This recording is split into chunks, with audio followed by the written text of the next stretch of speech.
हाँ जी, अमरचंद भारद्वाज जी, स्वागत है आपका। वक्तव्य प्रस्तुत करिए।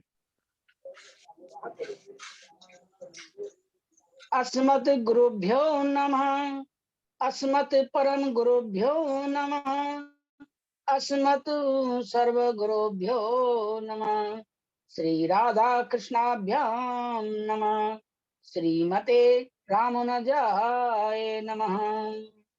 लंबोदरम परम सुंदरम मेघदंतम रक्तांबर त्रिनयनम परम पवित्रम उद्यद्वाकर निभोजल कांति कांतम विघ्नेश्वरम सकल विघ्नहरम नमामि। शरीरम स्वरूपम ततो वै कलत्रम यशच्चारि चित्रम धनम मेर तुल्यम मनश्चैव न लग्नं श्री गुरुरंघ्रिपद्ये ततः किं ततः किं ततः किं ततः किं नारायणं नमस्कृत्यं नरं चैव नरोत्तमं देवीं सरस्वतीं व्यासं ततो जयमुदीरते। देवो देवकी नंदनोऽयं जयतु जयतु कृष्णो वृष्णवंश प्रदीपः। जयतु जयतु मेघ श्यामल कोमलांगम जयतु जयतु पृथ्वी वारणासो मुकुंद है। कृष्ण तुदीय पद पंकज पंजरांते अद्देव में रसत मानस राजहंस। प्राण पिराण समय कपवात पित्त कंठावरोधन स्मरण कुतस्ते।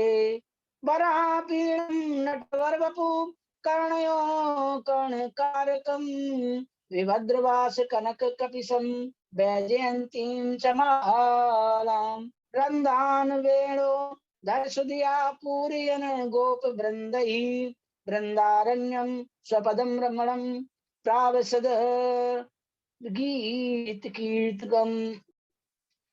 करानविंदे पदारविंदम मुखारविंदे विनिवेश्य वटस्य पत्रस्य पुटे शयानं बालं मुकुन्दं मनोसास्मामि।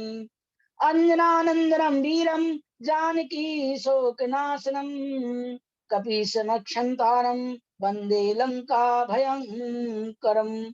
मूकं करोति वाचालं पंगुलं यतेग्रं यत्कृपातमं वन्दे परमानंद माधवम।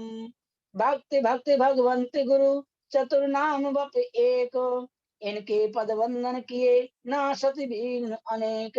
देयम सदा परवग्न वग्नम भीष्ट दोहम तीर्थास्पदम शिव विरंचन चनतम शरण्यम भृत्यार्थम प्रणतपाल भवादिपोतम वंदे महापुरुषते चरणारविंदम। बंसी विभूषित करान वनीदावात पीतांबर दारुण विमल फलधरोष्टात् पूर्णेन्द्र सुंदर मुखाद विंदे नेत्रात् कृष्णात् परम किमपि तत्तमहं न जाने। अज्ञान तिमिरान धस्य ज्ञानानजन शलाकया चक्षुरुन्मीलितं येन तस्मै श्री गुरुवे नमः। जय जय श्री राधा रमण जय जय नवल किशोर जय गोपी चित चोर प्रभु जय जय माखन चोर। वृंदावन के वृक्ष को मरम न जाने कोई डाल डाल और पात पात श्री राधे राधे हो। वृंदावन नहीं नंद गाम सो गाम बंसी बट सो बट नहीं कृष्ण नाम सो नाम। प्रेम सरोवर प्रेम को भरो रहो दिन नैन रैन जहाँ श्री राधा पग धरे श्याम धरो दो नैन। मेरी भवबाधा हरो राधा नागर सो जातन की छाई पर श्याम हरित मन होय। बोली वृंदावन बाकी बिहारी लाल की जय। राधा कृष्ण भगवान की जय। गुरुदेव महाराज की जय। भक्तवांछा दीनबंधु दीनानाथ जगतपति योगी राज श्री भगवान बाल कृष्ण लाल की वांगमयी प्रतिमूर्ति शब्दमय प्रतिमूर्ति श्रीमद् भागवत महापुराण के चरणों में मेरा कोटि कोटि प्रणाम। मेरे परम आराध्य श्री राधा सर्वेश्वर भगवान के चरणों में मेरा कोटि कोटि प्रणाम। अनंत कोटि ब्रह्मांड नायक अचिंत कल्याण गुणगान निधान सर्वेश्वर सर्वाधि अकारण कर्णावर्णालय अकारण कर्णाकारक सकल जन कल्प साकारक परात्पर परम ब्रह्म अनंत कोटि कंतर्प गर्भ गलन पटियान निर्गुण निराकार सगुण साकार जगदेव बंधु कर्ण सिंधु सच्चिदानंद घन परमात्मा श्री कृष्ण एवं श्री राधा रानी जी के युगल चरण अरविंदों में दास का बारंबार प्रणाम। पूज गुरुदेव भगवान, पूज माता पिता के चरणों में प्रणाम। गौ माता, भारत माता, 33 करोड़ देवताओं को कोटि कोटि प्रणाम। ग्राम देवता, स्थान देवता, वास्तु देवता एवं समस्त देवी देवताओं के चरणों में दास का प्रणाम। श्रीमद् भागवत कथा श्री हरचाचा के परम रसिक श्रोता ज्ञानी नाम अग्रण्य अनंत बलवंत श्री हनुमान जी सरकार के चरणों में प्रार्थना, उनसे आग्रह की कथा स्थल में आकर उपस्थित हो अग्रिम पंक्ति में बैठकर श्रीमद् भागवत कथा का कथा रूपी रसपान करें। स्थान देवता, ग्राम देवता भी आए और अपनी कृपा बरसाएं। जूम ऐप के माध्यम से जुड़े उपस्थित जिनका चरित्र सती सीता अनसुईया के समान है, ऐसी पूज भक्तिमयी मात्र शक्ति और यत्र तत्र से जुड़े विद्वान जन भगनी एवं बांधवों व समस्त श्रद्धालु भक्तों के हृदय में विराजित अनंत कोटि ब्रह्मांड नायक सच्चिदानंद भगवान के चरणों में प्रणाम करते हुए आइए हम सभी श्रीमद् भागवत कथा ज्ञान यज्ञ रूपी गंगा को श्रवण करें और अपनी आत्मा को पवित्र करें। जीवात्मा मन क्रम वचन 3 प्रकार से मनसा वाचा करना 3 प्रकार से पाप करता है। पहले भगवत नाम संकीर्तन करें और फिर गुणगान करें। सीताराम बोलो, राधे श्याम बोलो मन मेरे। सीताराम बोलो, राधे श्याम बोलो मन मेरे। सीताराम बोलो, राधे श्याम बोलो मन मेरे। कट जाएंगे संकट तेरे श्याम तो मिल जाएंगे मन मेरे। कट जाएंगे बंधन तेरे श्याम तो मिल जाएंगे मन मेरे। सीताराम बोलो, राधे श्याम बोलो मन मेरे। सीताराम बोलो, राधे श्याम बोलो मन मेरे। कट जाएंगे संकट तेरे श्याम तो मिल जाएंगे मन मेरे। सीताराम बोलो, राधे श्याम बोलो मन मेरे। सीताराम बोलो, राधे श्याम बोलो मन मेरे। सीताराम बोलो, राधे श्याम बोलो मन मेरे। बोली वृंदावन बांके बिहारी लाल की जय। राधा कृष्ण भगवान की जय। गुरुदेव महाराज की जय। भगवत भक्तजनों में आज ध्रुव के ही वंश में महाराज पृथु महाराज हुए, उनके चरित्र की आज लीला का गुणगान कर रहा हूँ, चरित्र का बखान करूंगा। उसमें जो कोई गलती हो क्षमा करें और आप अपना सुझाव बाद में जरूर दें। इन्हीं ध्रुव महाराज के वंश में आगे चलकर परम धर्मात्मा महाराज अंग का ही धर्मात्मा थे, परंतु उनका विवाह मृत्यु पुत्री सुनीता देवी से हुआ। फलस्वरूप इनका बेटा बैन एकदम नास्तिक और बैन से दुखी होकर महाराज अंग अपने राज्य की एक गुहा में प्रविष्ट हो गए। देश विदेश में सैनिकों ने घोड़े दौड़ाए, परंतु महाराज को कोई पता नहीं चला। अब देखिए स्वराज में कोई नहीं ढूंढ रहा। जैसे परमात्मा हमारे ही हृदय प्रदेश में विराजमान है और कुयोगी जन हृदय में ही हरि को न ढूंढ कर बाहर ढूंढा करते हैं। यथा निगूढ़म पुरुषम कुयोगिनाम, ठीक ऐसे ही स्वराज में न ढूंढकर विदेशों में ढूंढे, पर महाराज अंग का कहीं पता नहीं चला। फलस्वरूप जाने मिलजुल कर बहन को ही राजा बना दिया। हाथ में आ गए तो उसने पहला प्रस्ताव पारित किया। क्या किया?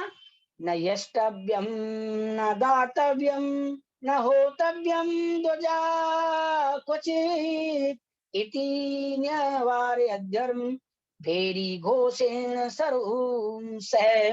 वे ने उद्घोषणा की, कर दी कि आज के बाद कोई यज्ञ ना करे, हवन ना करे, पूजन ना करे, भजन ना करे, ब्राह्मणों को भोजन ना कराए, संतों को भंडारा ना कराए।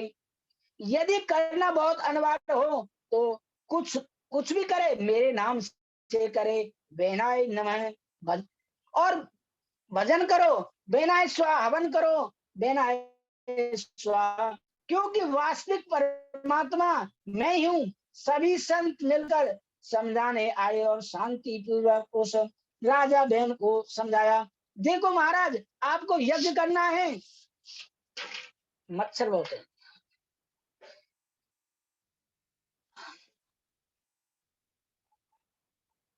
अगर यज्ञ करना है तो आपने मेरी बिना अनुमति के नहीं करना है। शांति पूर्वक राजा बहन को समझाया। देखो महाराज, आपको यज्ञ पुरुष भगवान का इस प्रकार से अनादर नहीं करना चाहिए। तो संतों को ही गालियां देने लगा। बाल सावत यूयम व अधर्मे धर्ममान ये व्रत दंपतिम हित्वा जारम पतमुपासते। बेन बोला, तुम लोगों ने अधर्म को धर्म ही मान रखा है, तुम्हारी मूर्ख बुद्धि है। अरे महात्माओं, तुमने उस भगवान को कभी देखा है क्या? सकल सूरज जिसकी देखी नहीं, उसके पीछे दीवाने बने पागलों की तरह डोलते हो, और जो परमात्मा तुम्हारे सामने प्रत्यक्ष बैठा है उसका अनादर करते हो। ब्रह्मांड भर के जितने भी देवी देवता कहें और सुने जाते हैं, सब चलते फिरते राजा के रोम रोम में विद्यमान रहते हैं। देहे भवंती नृपते सर्वदेव मयो नृप है। राजा समस्त देवों का रूप होता है, इसीलिए मेरी पूजा करो। महात्माओं को क्रोध आ गया। हंत हन्यंताम हन्यता में पाप है, प्रकह तदारुण है। क्रोध में आकर संतों ने जो हुंकार ध्वनि की, सो धड़ाम से प्राणहीन होकर बैन धरती पर गिर गया। अब बैन का जब काम तमाम हो गया तो संत बड़े चक्कर में पड़ गए कि अब राजा किसे बनावे। संतों को राजनीति तो करनी आती नहीं, कोई मतलब ही नहीं होता है। पर राजनीति धर्म पर कुठाराघात करने लग जाए, धर्म पर चोट पहुंचाने लगे, तो संतों को भी फिर राजनीति का परिष्कार करने के लिए सामने आना पड़ता है। पर राजनीति का शोधन तो कर सकते हैं, लेकिन राजनीति थोड़ी ही करते हैं। संतों ने सोचा कि हम तो राजा का शोधन करना चाहते थे, उसे सुधारना चाहते थे, पर सुधारते सुधारते वह खुद ही सुधर गया। गोविंदाय नमो नमः हो गई। अब गद्दी पर कौन बैठे? तो सबने मिलकर मंत्रों द्वारा बैन का मंथन किया। फलस्वरूप उससे निषाद की उत्पत्ति हुई। बहुत ही काला कलूटा सा वह निषाद हाथ जोड़कर बोला, क्या करूं? महात्मा बोले, निषीद चुपचाप बैठ जाओ। इसीलिए उसका नाम निषाद हो गया। पुनः मंथन किया तो अब की बार एक सुंदर बालक और बालिका का प्रकाट प्राकट्य हुआ। बालक के हाथ में शंख चक्र चिन्ह देखकर महात्मा प्रसन्न हो गए। साक्षात प्रभु पधारे हैं, हमारी समस्या का समाधान हो गया। स्वयं प्रभु प्रकट हो गए, मंथन से प्रादुर्भाव हुए, इसलिए नाम इनका पृथु रखा गया। सबने मिलजुल कर महाराज पृथु का चक्रवर्ती की पदवी प्रदान की। गद्दी पर बैठकर अभिषेक किया। सूत मागत बंदी जनों को हाथ जोड़कर पृथु भगवान की महिमा गानी प्रारंभ कर दी। पृथु महाराज ने टोक दिया, सुनो सुनो, अभी भी गद्दी पर बैठे, तुमने हमारी प्रशंसा शुरू कर दिया। राजा की झूठी प्रशंसा नहीं करनी चाहिए, नहीं सुननी चाहिए, क्योंकि जो प्रशंसा में मुग्ध होकर बैठे रहते हैं, फिर वह करते धरते कुछ नहीं। और जब बिना किए ही जय जयकार हो रही है तो करने की क्या आवश्यकता है? जहां चुनाव जीत के आए और हमने फूलों से लाद दिया, जिंदाबाद के नारे से हौसला बुलंद कर दिया, तो अब कुछ करने की जरूरत ही क्या है? प्रशंसनीय कार्य करने वालों की ही प्रशंसा होनी चाहिए। इसीलिए पृथु महाराज ने अपने प्रशंसकों को रोक दिया। अभी हम गद्दी पर बैठे नहीं और अभी हमने कुछ किया नहीं। प्रजाजनों को हाथ जोड़कर कहा, तो कुछ कीजिए प्रभु, हम लोग भूखे मर रहे हैं महाराज, पृथ्वी से अन्न पैदा नहीं हो रहा है। पृथु महाराज ने तुरंत पृथ्वी को आदेश दिया, हे वसुंधरा, तुम्हारा काम है एक दाना लेकर हजारों में परिवर्तित करके उसे प्रदान करना, मेरी प्रजा को अन्न प्रदान करो। पृथ्वी ने नहीं सुना तो पृथु महाराज को क्रोध आ गया। वसुदेत्वा वदस्यामि मच्छासन परांमुखी, मेरी आज्ञा का अनादर करने वाली वसुधा, मैं तेरा भी वध कर दूंगा। पृथ्वी कांपती हुई गौमाता के रूप में प्रकट हो गई, हाथ जोड़कर पृथु महाराज की स्तुति करने लगी। भगवान क्षमा करें, मैं आपके पराक्रम को समझ नहीं सकी। मेरा तो स्वभाव है कि जब मेरे ऊपर धर्म की ध्वजा लहराती है तो मैं प्रसन्नता के मारे अपने सारे रतन प्रकट कर देती हूँ, और जब कोई अधर्म करने लगता है तो सारे रत्नों को अपने गर्भ में छुपा लेती हूँ। आपके पिता बहन ने धर्म पर कुठाराघात करके जो प्रतिबंध लगाया, उससे मैंने ये सारे रत्न अपने में छुपा लिए, जिससे प्रजा को भूखा मरना पड़ा है। अब साक्षात धर्म रक्षक प्रकट हुए हैं, तो मैं भी गाय बनकर आपके सामने खड़ी हूँ। हे प्रभु, मेरा दोहन कीजिए। तब पृथु महाराज ने क्रमशः समस्त तत्वों का दोहन प्रजा में कराया और सुख शांति की व्यवस्था की। विधिवत पृथ्वी पर नगर ग्रामों की व्यवस्था बनाई। पर्वत श्रृंखला को उठाकर एक किनारे रख दिया। पृथु महाराज के प्रताप से इस वसुंधरा को लोग पृथ्वी कहने लगे। प्रथम सम्राट महाराज पृथु हैं, जिन्होंने सुंदर सारी व्यवस्था नगर ग्रामों की बनाई।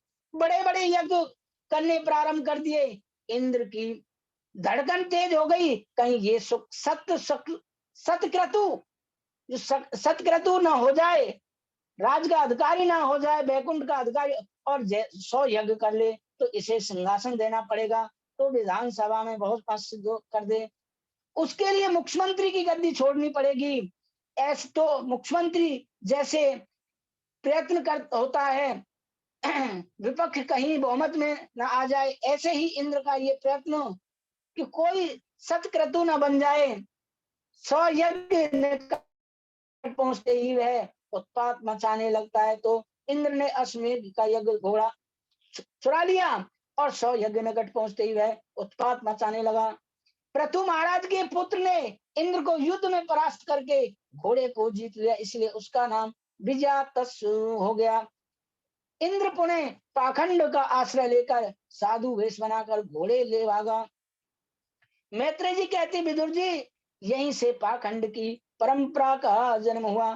पापस्य खंड इति पाखंड, जो पाप का ही एक खंड है वही पाखंड है। दिखने में धर्म का ध्वज लगता है, पर वस्तुतः होता एक पाप है। क्रोध न कीजिए महाराज, तो क्या करें। ऋषियों ने कहा कि हमें आज्ञा दीजिए, हम एक क्षण में इंद्र को स्वाहा कर देंगे, क्योंकि ये सारे देवता ब्राह्मणों के अधीन है। देवाधीनम जगत सर्वम मंत्राधीनास देवता, देवंत्रा ब्रह्मांड दीनास्तस्माद् ब्राह्मण देवतम। पृथु महाराज ने आज्ञा दी कि जो ब्राह्मणों ने मंत्रोच्चारण किया कि मंत्र शक्ति से इंद्र को खिंचे चले आए, और ब्राह्मण स्वाहा करने ही वाले थे, विधाता ब्रह्मा प्रकट हो गए। अरे भाई ब्राह्मण देवताओं, क्या कर रहे हो। इंद्राय स्वाहा की जगह इंद्र को ही स्वाहा करने लगे। रोको, हमारी सब व्यवस्था बिगड़ जाएगी। ब्रह्मा जी ने सबको समझाया। पृथु महाराज ने ब्रह्मा जी के वचनों का आदर रखते हुए ब्राह्मणों को मना कर दिया। ब्राह्मण शांत हो गए, पृथु महाराज का क्रोध शांत हो गया। आपने पितामह ब्रह्मा का आदर रखकर मुझे प्रश्न कर दिया। जो बुजुर्गों का सम्मान करते हैं, बड़ों की आज्ञा का आदर करते हैं, पालन करते हैं, भगवान उन पर प्रसन्न होते हैं। भगवान बोले, क्या चाहते हो। पृथु महाराज भगवान की दिव्य छटा को देखकर प्रसन्न हो गए और बोले, प्रभु मुझे कुछ नहीं चाहिए, मैं कोई इंद्र की पदवी पाने के लिए यज्ञ थोड़ा ना कर रहा था। आपकी कथा 2 कानों से सुनकर मुझे तृप्ति नहीं मिली। मैं चाहता हूँ कि 10,000 कान हों, कहीं भी आपके कथामृत का झरना झरे और मेरे इन कर्ण विवरों में आपका कथामृत निरंतर भरता रहे। इसीलिए विदत्वस्य करणायुतम में सहवे में वरः। प्रथु महाराज ने कहा, सरकार हमें विश्वास है, यदि लक्ष्मी जी से हमारा कदाचित कलह भी हो गया तो आप हमारे ही पक्ष में रहोगे, क्योंकि मैं आपके स्वभाव को खूब अच्छी तरह जानता हूँ। जितने प्यारे आपको अपने भक्त लगते हैं, उतनी भगवती लक्ष्मी भी नहीं, भले ही वह आपकी प्राण प्रिया क्यों ना हो। जगत जननाम जगदीश वैस संस्यादेव यत् कर्मणि न समीहितम करोसि फल्गु अप्रु दीन वत्सल स्व एव दृष्णे अवरतस्य किम तया। प्रथु महाराज कहते हैं, आपकी सेवा के लिए कदाचित जगत जननी ने से हमारा कोई विरोध हो गया तो आप अपने भक्तों के पक्ष में ही रहेंगे। प्रथु महाराज की दिव्य भावना से संतुष्ट होकर प्रभु अंतर ध्यान हो गए। प्रथु महाराज ने धर्म की ध्वजा चारों तरफ स्थापित की। एक बार सारी प्रजा को बुलाकर अपने पास बैठाया और प्रजाजनों को संबोधन करते हुए बोले, हे देखो भाई, सभ्या शृणत भद्रम वसाधवो गता। अरे सज्जन पुरुषों, मैंने आप सबको इसीलिए बुलाया है कि प्रजा का कर्तव्य है कि राजा को कर दें, राजा का कर्तव्य है कि प्रजा से कर लेकर प्रजा को सुरक्षा और धर्म की व्यवस्था प्रदान करे। जो राजा कर तो अनाप शनाप लगाता है, पर कर के बदले में धर्म की कोई शिक्षा सुरक्षा किसी प्रकार की प्रजा को नहीं देता। वह राजा कर रूप में प्रजा को पाप भक्षण करता है। यह उद्धरेत करम राजा प्रजा धर्मेषु वसक्षण प्रजानाम समलम भुंक्ते भगम च स्वम जाति स। उस राजा का ऐश्वर्य क्षीण हो जाता है जो प्रजा को धर्म का उपदेश नहीं देता, प्रजा के धर्म की रक्षा नहीं करता और बड़ा सुंदर उपदेश अपनी प्रजा को दे रहे। अचानक आकाश मंडल में चारों वेद मूर्तिमान मानव के रूप में प्रकट हो गए। ऐसे सूर्य समान तेजस्वी 4 ऋषि कुमार सनक सनंदन सनातन व सनत कुमार सबके बीच से प्रकट हो गए। तुरंत महाराज पृथु ने उन्हें प्रणाम किया। सारी प्रजा ने उन चारों महापुरुषों का सम्मान किया। पूजनों उपरांत पृथु महाराज पूछने लगे, महाराज क्या सेवा की जाए? आपसे आपकी कुशलता का प्रश्न तो कर ही नहीं सकते। महाराज जी आप कैसे हो? संतों से नहीं पूछना चाहिए, क्योंकि कुशलता का प्रश्न वहां किया जाता है जहाँ कभी अकुशल होते हों। अरे वहां तो संत तो हमेशा कुशल ही रहते हैं। संसारियों में ये लोग लगा रहता है कि आज वह बीमार है, आज ये घटना होगी, आज उसमें फंस गए।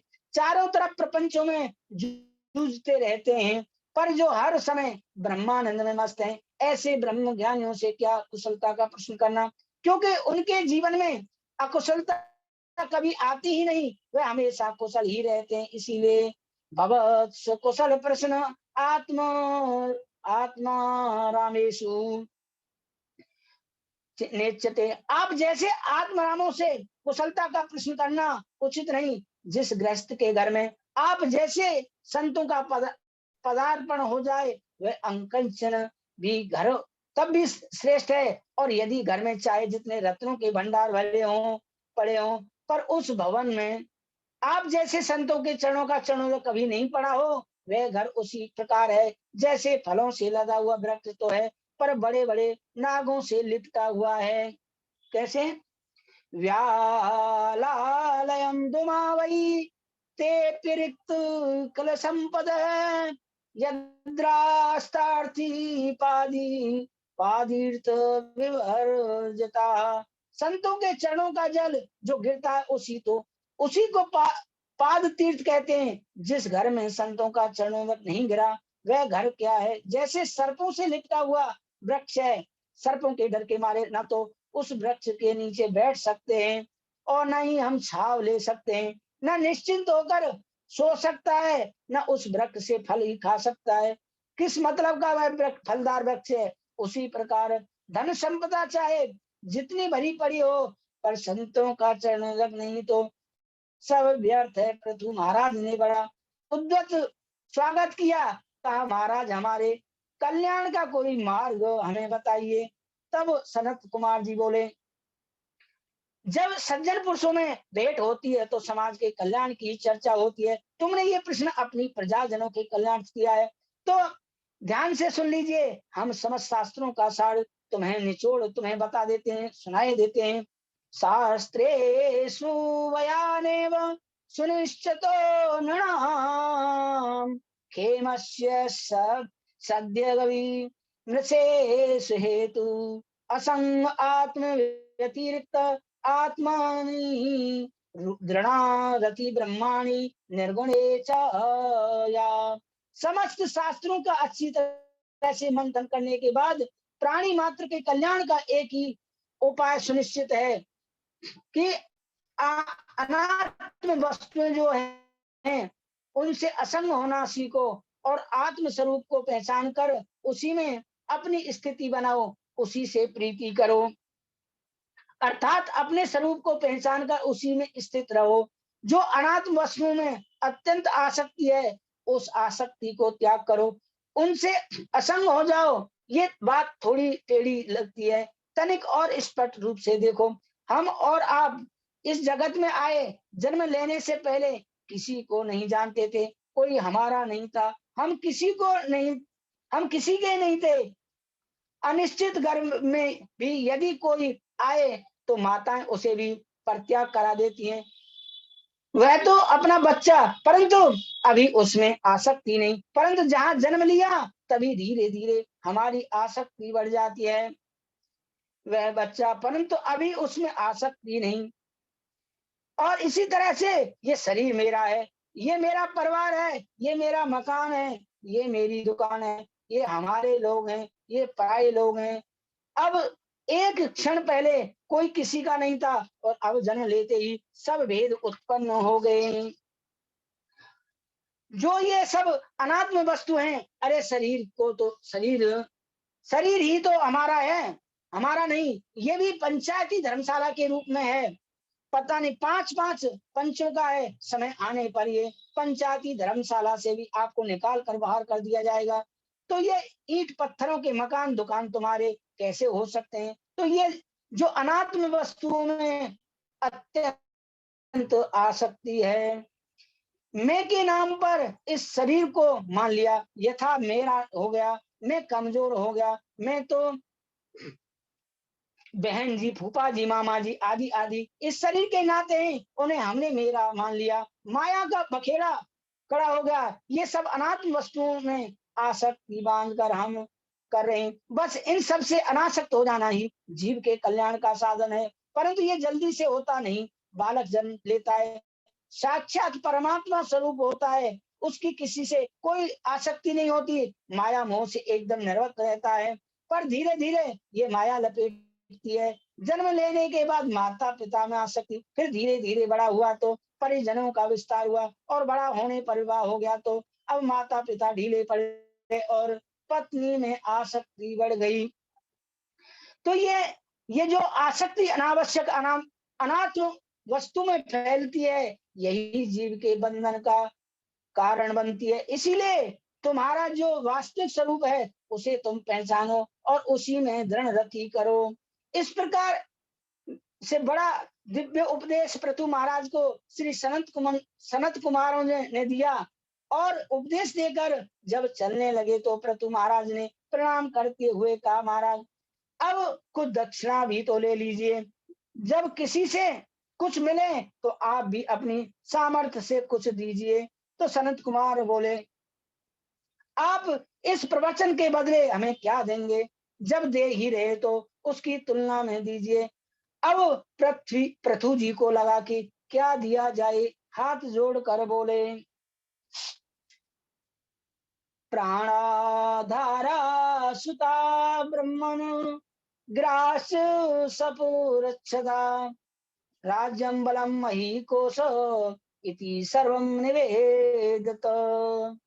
प्रथु महाराज कहते हैं इस आत्म कल्याण के उपदेश के बदले में मैं आपको क्या दूं? मैं अपने प्राण, अपनी पत्नी, अपने पुत्र, अपने परिजन, जहां तक मेरा संपूर्ण राज है, जितना मेरा कोष है, जितने मेरे सैनिक हैं, इति सर्वम निवेदितम, ये सर्वस्व आज ही आपका है, आप इसे स्वीकार करें।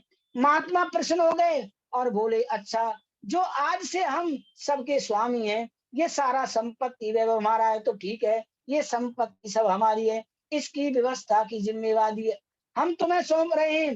अब हमारी संपत्ति का दायित्व तो तुम संभालोगे। ध्यान रखना, संपत्ति हमारी है, व्यवस्था तुम्हें संभालनी है तो संभालो। और वहीं पर पृथु महाराज को सब सौंप कर महात्मा अंतर ध्यान हो गए। गुरु शिष्य का स्वरूप ऐसा ही होना चाहिए। शिष्य ऐसा हो जो गुरुदेव को सर्वस्व समर्पण कर दे, पर सदगुरु भी ऐसा होना चाहिए जो फूटी कौड़ी भी लेने की उपेक्षा ना करे। जब शिष्य गुरु को सर्वस्व समर्पण कर देता है तो उसे ये ज्ञान हो जाता है कि ये संपत्ति मेरी नहीं और की है, मैं तो इसका केवल मात्र सेवक हूं। उसकी आसक्ति छूट जाती है, फिर वह मुनि बनकर व्यवस्था बनाता है, मालिक बनकर नहीं। बस यही तो विचारधारा बदलने की आवश्यकता है। व्यक्ति जब मालिक बन जाता है तो सुख दुख लाभ हानि में फंस जाता है, और मुनि बन जाओ तो मालिक कोई और है, क्योंकि लाभ हानि का प्रभाव मालिक पर ही पड़ता है।